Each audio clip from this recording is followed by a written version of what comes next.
আসসালামু আলাইকুম। সবাই কেমন আছেন? আশা করছি আল্লাহর রহমতে সবাই খুব ভালো আছেন। আমরাও আলহামদুলিল্লাহ বেশ ভালো আছি। বরাবরের মতো আজও আরও একটি ডেইলি ব্লগ নিয়ে হাজির হয়েছি। আশা করছি শুরু থেকে শেষ পর্যন্ত ভিডিওর পাশে থেকে যাবেন। অবশ্যই স্কিপ করা ছাড়া ফুল ভিডিওটি কন্টিনিউ করার চেষ্টা করবেন। কোথাও কোনো অংশ আপনাদের কাছে একটু হলেও ভালো লাগবে। আজকে সকালে ফ্রেশ হওয়া থেকে ভিডিওটা শুরু করেছি। একদম দুপুর পর্যন্ত কন্টিনিউ করব। আজকে দুপুরে এক জায়গায় দাওয়াত আছে। যেদিন দাওয়াত থাকে সেদিন আমি কিভাবে সংসারের কাজকর্মগুলো গুছিয়ে করি সেটাই আজকে শেয়ার করব। তো এখানে আমি নিজে ফ্রেশ হয়ে নিয়েছি, তারপর এখন কিচেনের কাজকর্ম শুরু করব। গত রাতে অনেকগুলো হাঁড়ি পাতিল ধুয়ে রেখেছি, এগুলো আর রাখা হয়নি, এভাবে করেই রেখে দিয়েছি। তো এগুলোকে এখন জায়গা মতো রেখে দিচ্ছি। আমার কিচেন ট্যুরের একটা প্রিভিয়াস ব্লগে আমার একজন প্রিয় আপু আমাকে জিজ্ঞেস করেছিল কমেন্টের মাধ্যমে আমি আমার বাসার হাঁড়ি পাতিলগুলো কোথায় রাখি। এই তো আপু, চুলার নিচে যেই জায়গাটুকু আছে এতটুকুর মধ্যেই আমি সাজিয়ে গুছিয়ে রাখার চেষ্টা করি। কিচেনটা অনেকটাই ছোট, মনের মতো অনেক কিছুই করতে পারবো না, তবে মনের মতো কিছু না করতে পারলেও প্রয়োজন মেটানোর জন্য যা কিছু করা লাগে আমি সব কিছুই করেছি আমার কিচেনে। মানে কোনো কিছুর কমতি রাখিনি। ছোট্ট একটা কিচেনে যা যা প্রয়োজন সবই রেখেছি আলহামদুলিল্লাহ। তিনটা ঝুড়িতে আমি একটাতে পাতিল রাখি, আরেকটাতে ঢাকনা রাখি, আরেকটাতে প্লাস্টিকের ঝুড়ি তারপর ঢাকনা এগুলো রাখি। এভাবে করেই অর্গানাইজ করে রেখে দিয়েছি। ভিডিওর এই পর্যায়ে আমার প্রিয় আপুদের কাছে ছোট্ট একটি রিকোয়েস্ট করতে চাই, যদি ভিডিওর কোনো অংশ আপনাদের কাছে একটু হলেও ভালো লাগে তাহলে প্লিজ আমার চ্যানেলটিকে সাবস্ক্রাইব করে রাখবেন।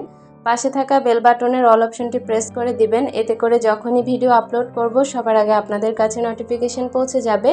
আপনারা চাইলেই খুব সহজে আমার ভিডিওগুলো দেখে নিতে পারেন। অবশ্যই স্কিপ করা ছাড়া ফুল ভিডিওটি কন্টিনিউ করার চেষ্টা করবেন, কোথাও কোনো অংশ আপনাদের কাছে একটু হলেও ভালো লাগবে। সকালবেলা এখন পানি সিদ্ধ করতে হবে, তো ভাবলাম পানির জগগুলোতে পানি রিফিল করে ফেলি আর এক পাতিল পানি বসিয়ে দেই। আমি যেহেতু পানি ফুটিয়ে খেতে হয় এ কারণে আমাকে পানি ফুটানোর দায়িত্বটা খুব ভালোভাবে পালন করতে হয়, কারণ আমি যদি পানি না ফুটাই তাহলে তো পানি খাওয়াই হবে না। এ কারণে আমি সবসময় অ্যালার্ট থাকি কখন পানিটা শেষ হয়ে যায়। আর এভাবে করেই কিন্তু আমি আমার সংসারটাকে মেনটেন করে থাকি। পানির জগগুলোকে ভরে আমি টেবিলের উপর রেখে এক পাতিল পানি বসিয়ে দিয়েছি, আর পানি হতে হতে আমার সব কাজ শেষ হয়ে যাবে। আজকে সকালের নাস্তা দুপুরের খাওয়া দাওয়ার আয়োজন, মানে আজকে বাসায় রান্না বান্নার কোনো ঝামেলাই আমার নেই।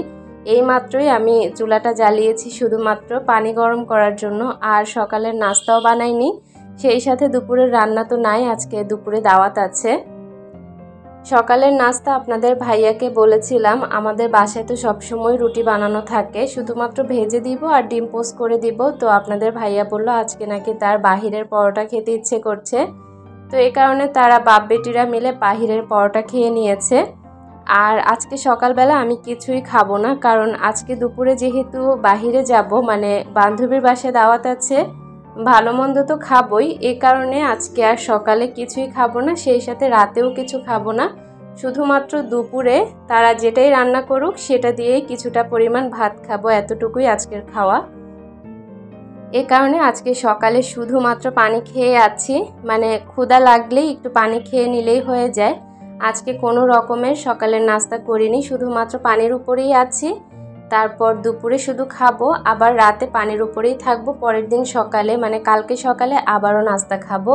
এরকমভাবেই আর কি মেনটেন করছি আমি। কিচেনটাকে একবারে পরিষ্কার পরিপাটি করে মুছে তারপর কিচেন থেকে বের হয়ে যাব, যেহেতু আজকে দুপুরে রান্না বান্না নেই, এ কারণে সকালের যা কাজকর্ম আছে সেগুলো সেরে রান্নাঘরটা একদম ক্লিন পরিপাটি করে মুছে তারপর রান্নাঘর থেকে বের হয়ে যাব। আজকে সারাদিন রাতে আর রান্নাঘরে আসতে হবে না। উপরেরটা একদম চকচকে করে মুছে নিয়েছি, এখন নিচের হাউসটাকে ভালো করে মেজে তারপর পুরো কিচেনটা মুছে ফেলবো। কিচেন যখনই আমি কিচেনে কাজ করি সাথে সাথে কিচেনের নিচের অংশটা ভালো করে মুছে ফেলি, যদিও ছোট্ট একটা জায়গা, এটাকে মুছলে সেরকম একটা সময় লাগে না, আর এই কারণেই আমি খুব সহজে প্রতিদিন কয়েকবার আমি আমার কিচেনের নিচের অংশটা ফ্লোরটা ভালো করে মুছে ফেলি। এতে করে কাজকর্ম করতে আমার কাছে অনেক ফ্রেশ মনে হয়। এই তো হাউসটাকে মেজে তারপর কিচেনটাকেও আমি ভালো করে মুছে নিচ্ছি। এভাবে করে সংসারের কাজকর্ম করে নেই প্রতিদিন। প্রতিদিন অনেক অনেক কাজ থাকে, আপনাদের সাথে আসলে ডেইলি ব্লগ শেয়ার করি, আপনাদের কাছে একঘেয়েমি লাগতে পারে, কিছুই করার নেই। আসলে এভাবে করেই কাজকর্ম করি আর ডেইলি ব্লগিং চ্যানেল, এভাবে করেই ভিডিওগুলো শেয়ার করতে হবে এই আর কি। একটা গামছাকে কয়েক টুকরো করে নিয়েছি, একটা রেখেছি কিচেন পরিষ্কার করার জন্য, একটা রেখেছি সব ফার্নিচার পরিষ্কার করার জন্য, আরেকটা রেখেছি ফ্লোর মোছার জন্য, আরেকটা রেখেছি আমি ডাইনিং টেবিল পরিষ্কার করার জন্য। এক একটা এক এক কাজে ব্যবহার করব, তবে জিনিস কিন্তু একটাই, মানে গামছা একটাই, সব জায়গার জন্য আলাদা আলাদা করে রেখে দিয়েছি। কিচেনের ফ্লোরটাকে ভালো করে মুছে তারপর এখন আমি বেসিনটাকেও একটু মেজে নিচ্ছি, যেহেতু আজকে রান্নার ঝামেলা নেই, বাড়তি কাজগুলো করে নিচ্ছি। এতে করে দেখা যাবে কি আমার পরের দিনের কাজকর্ম অনেকটাই হালকা হয়ে যাবে। আর আমি এমনটাই করি, যেদিন আমার রান্না থাকে না সেদিন আমার হাতে জমানো বাড়তি কাজগুলো আমি করে থাকি। আমার সংসারটা একদম পরিপাটি দেখে অনেকেই বলেন না এত সুন্দর পরিপাটি করে রাখি কিভাবে। এই তো প্ল্যান করে কাজ করি, এতে করেই আমার সংসারটা একদম পরিপাটি থাকে। হঠাৎ করে একটা মানুষ এসে যদি দেখে আমার ঘরটা, ভাববে কি যে আমি হয়তোবা তাদের জন্য গুছিয়ে রেখেছি, তবে আসলে কিন্তু না, আমি কিন্তু সবসময় এরকম থাকতে পছন্দ করি। অনেককেই দেখি সুন্দর সুন্দর জিনিস কেনাকাটা করার পর সেগুলোকে তুলে রাখে আলমারিতে, যখন কোনো মেহমান আসবে শুনে তখন এগুলো ব্যবহার করে, কিন্তু না, আমি কখনোই এটা করি না। যখন যেই জিনিসটা কেনাকাটা করা হয় সাথে সাথে আমি সেটা ব্যবহার করি। অনেকেই আমার পর্দাগুলো দেখে বলেছিলেন আগের পর্দাগুলো ব্যবহার করতে আর এগুলো তুলে রাখতে, কেন? এগুলো আমি ব্যবহার করব, আমার শখটাই যদি পূরণ করতে না পারি তাহলে আর কী জন্য আমি এগুলো কিনেছি? শুধুমাত্র একদিনের মেহমানদারি করার জন্য এগুলো আমি কিনিনি, আমি এগুলো আমার নিজের শখ পূরণ করার জন্য, আমার ভালো লাগাগুলো প্রকাশ করার জন্য এগুলো কিনেছি। তো আমি যখন কিনি তখন সাথে সাথেই সেটা ব্যবহার করি, আর এজন্যই আমার পুরো বাসাটা একদম সবসময় চকচকে লাগে। আজকে আমি বেসিন এরিয়াটা অনেক সুন্দর করে সাজিয়ে নিয়েছি। আমার ইয়েলো কালার যে তাকটা আছে এই তাকটা ফেলতে একদমই ভালো লাগে না, খুবই মায়া লাগে দেখতে, মানে জিনিসটা এত ছোট ভালোই লাগে দেখতে, আর একদমই নতুনের মতো চকচকে আছে। এ কারণে এটাকে এখন বেসিনের নিচে রেখে একটা গাছ দিয়ে দিয়েছি।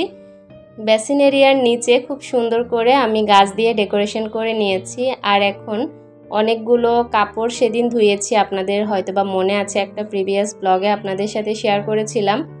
আমার বাসার যত রান্নার, সেই সাথে চেয়ারের কাভার, সেই সাথে সোফার কাভার যা আছে সব ধুয়েছি। তো একটা একটা করে এগুলো গুছিয়ে নিচ্ছি। গতকালকে তো আমি সোফার রুমের অনেক কিছুই গুছিয়ে নিয়েছি, তো আজকে হচ্ছে আমি ডাইনিং টেবিলের চেয়ারের কাভারগুলো বিছিয়ে দিচ্ছি।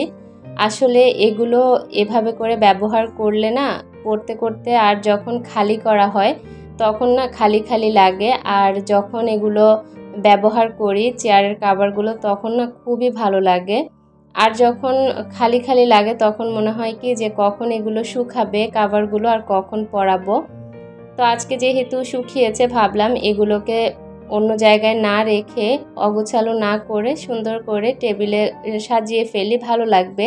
চেয়ারের কাভারগুলো দেওয়ার পর কিন্তু অনেক সুন্দর লাগে দেখতে চেয়ারগুলো। আমি মেরুন কালারের পাগল, আমার কাছে ঘর সাজাতে মেরুন কালার অনেক ভালো লাগে, এ কারণে আমার প্রত্যেকটা রান্নার সব কিছু মেরুন কালারের উপর, আর এতে করেই আমার ঘরটা অনেক বেশি চকচকে লাগে দেখতে, যেহেতু মেরুন কালারটা দেখতে সুন্দর। আপনারা হয়তোবা সব জায়গায় দেখবেন মেরুন কালারের ছোঁয়া রেখেছি, এটা আমার খুব পছন্দের একটা কালার ঘর সাজানোর বিষয়ে। সেই সাথে আজকে ফ্লাওয়ার দিয়ে আমার ডাইনিং টেবিলটাকে সুন্দর করে অর্গানাইজ করে নিয়েছি। অর্গানাইজ করা ডাইনিং টেবিলে আমি সুন্দর একটা জিনিস শেয়ার করব এখন আপনাদের সাথে। শপিং করাটা নারীদের একটা শখের অংশ, আমার কাছে তো কী যে ভালো লাগে আমার সংসারের জন্য কেনাকাটা করতে, সেটা বলে বোঝাতে পারবো না।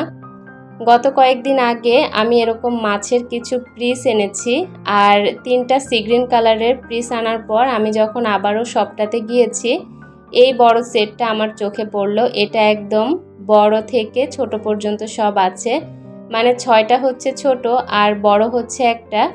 রেড কালারের উপর গোল্ডেন কালারের সাইডে কালার কম্বিনেশনটা যে এত সুন্দর, এই যে সি গ্রিন কালার আর রেড কালার দুইটা কিন্তু একই রকম, শুধুমাত্র কালারটা ভিন্ন।